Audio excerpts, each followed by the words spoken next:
the past 8 months since the inception of the third Nakuru County government under Governor Susan Kihika, we want to say that so far, and this one ranged mostly in terms of health. They talk on issues of agriculture. We talk about infrastructure.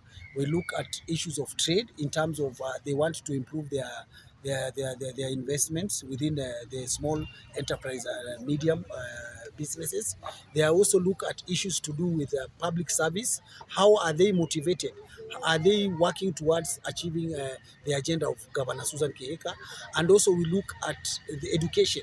We look at the devolved function of county government of Nakuru, like on the question of ECD and Polytechnic, and the whole issue to do with bursary.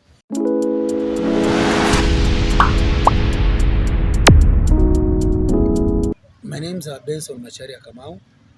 I'm the chairman of Friends of Devolution, Nakuru County. Our main business being to make sure, first of all, we normally assess what are the milestones that has been done within the county. And then we also evaluate the challenges that we face as a county. And then finally, we try to get what is the way forward for our county when it comes in terms of development. So I take this opportunity, first of all, to say that the past 8 months since the inception of the third Nakuru County government under Governor Susan Kihika, we want to say that so far, as Friends of Devolution, we have been able to critically analyze what has been going on within the county government. First of all, I would like to look overall on some of the achievements. Number one, when you talk about public participation, we have seen that the government of Susan Kihika has been instrumental in terms of coming up with strategies, interventions to enable public participation. And this one especially, we are looking at the Department of Economic Planning through the chief officer and also through the director. They have been instrumental in coming up with programs and especially to reach all the 55 wards within Nakuru County. First of all, we had to come up with plans in terms of coming up with county plans, and we look at the suggestions that were done across the county. We look at residents of Nakuru who are optimistic about the new government of Madam Susan Kihika, and overall also the Kenya Kwanza government.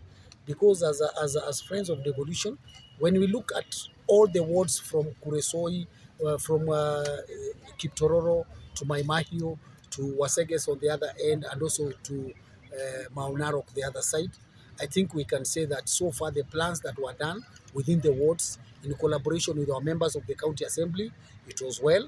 And when we assessed the whole procedure, we noted that as a county government, they were able to give wananchi the priority, and they were given an opportunity to be able to present the priorities within the wards. And this one ranged mostly in terms of health. They talk on issues of agriculture. We talk about infrastructure. We look at issues of trade in terms of they want to improve their investments within the small enterprise medium businesses. They also look at issues to do with public service. How are they motivated? Are they working towards achieving the agenda of Governor Susan Kihika? And also we look at the education. We look at the devolved function of county government of Nakuru, like on the question of ECD and Polytechnic, and the whole issue to do with bursary, which has been a majority of the residents of Nakuru have been suffering, and they were looking towards the disbursement and of the same. So when we look at also the issues of roads, infrastructure, we look at so many infrastructural projects that we need with across the county. When you talk about drainages, when you talk about street lighting, when you talk about roads, feeder roads, maram roads, and also both national and county government roads, which are supposed to be done. And when you look at the overall coordination, we can say that this government has been working seamlessly with other government departments. When we talk about Kera, Kura, and the rest, we can see they have come together in terms of forming an implementation committee that when they are talking about issues of any development agenda, the departments can come together. What we can say as Friends of Devolution, we are looking at Governor Susan manifestos when she talked about issues of agriculture, when she talked about issues of education, when she talked about issues of improving service delivery, and this has to be done through the public service. And also we are talking about environment matters. We look at the department, how are they funded. We also look at the Department of Roads, and also Department of Trade, and also we look at the Department of ICT. Uh, Generally, we can say that we have seen so far Governor Susan Kihika, when she came in, she came and said that she was not going to start new projects, but rather she was going to implement the projects that were planned before. This is a good idea for us because at the end of the day, as a county, we don't reinvent the wheel, but focusing on the projects that have been planned. There were so many budgeted projects and which had actually been derived from Wanjiko herself, and we thank the governor so far for making sure that at the end of the day, the same are procured and also they are dispersed. We can look at overall in terms of the city of Nakuru also. We can see the implementation of key projects, key roads opening. You can look at the Afra Stadium. You can also talk about the drainages from Keludhiambugwa lane to the lake there. We can also talk about the street lighting that has been going on within the CBD, markings of the roads. Now the city looks like the city. We can also look at Governor Kihika. She also introduced the disaster center. It has always been operationalized. Now we can see the fire engines are there. We can see the fire equipments are there already. So in terms of city preparedness, I think we are headed in the right direction. In fact, what we would wish to have is that we hope World Bank will be able to fund some of the projects also and disburse the funds in a timely manner so that we can be able to look at the development.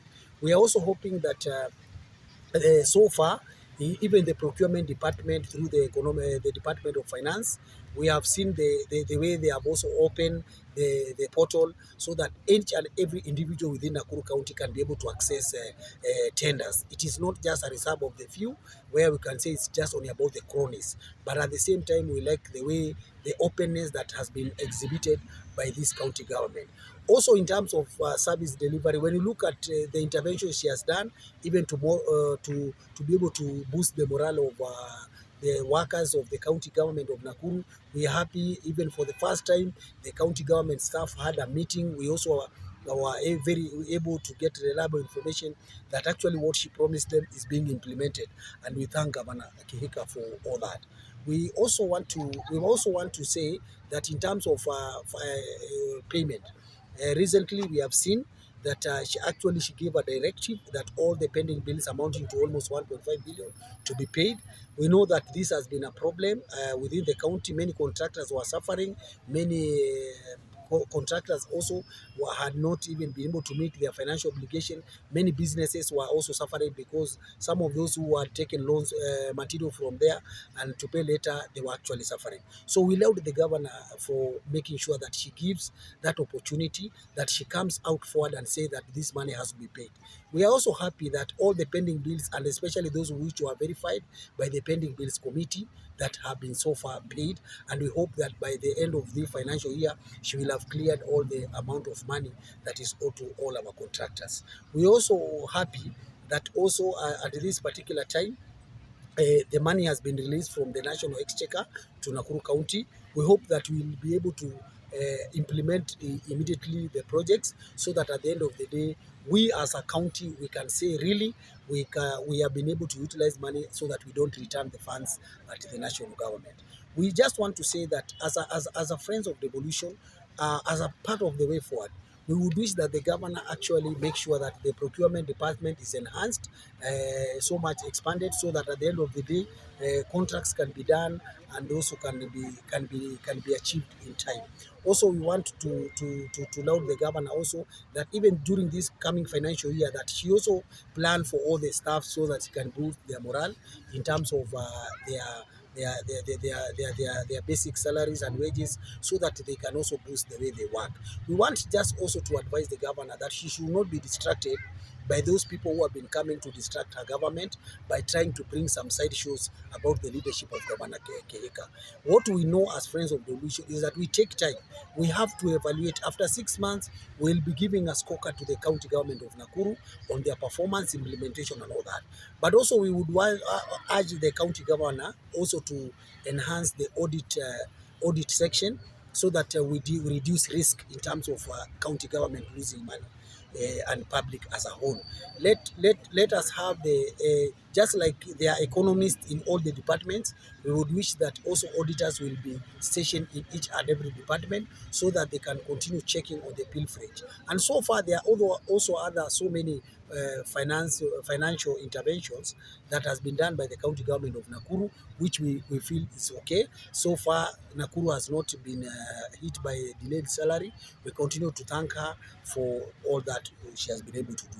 So what we are praying as Friends of Devolution, that Governor Susan Kihika finally will have what we call a project implementation committee that will be able to be reviewing quarterly all the projects being carried out in the county government of Nakuru, at the same time have an overall supervisor that can take immediate action, like what we saw the other day when we had a disaster and the county secretary came in with all the chief officers to deal with that menace, which actually were done in the most prompt and the most efficient way. So we want to thank so far the county government, and we can, if it's about percentage in terms of implementation, we can give her 60% and say that going forward, we expect that the county will roll out the projects which have not been given, and also that Madam Kihika should make sure that we don't have briefcase contractors who are just taking contracts and they are not implementing the same. So that in case you have been given a contract and you are able to move on site, let it be done. We also want to tell her to work closely with the county assembly in terms of bringing the necessary legislations and the seamless cooperation we have seen so far.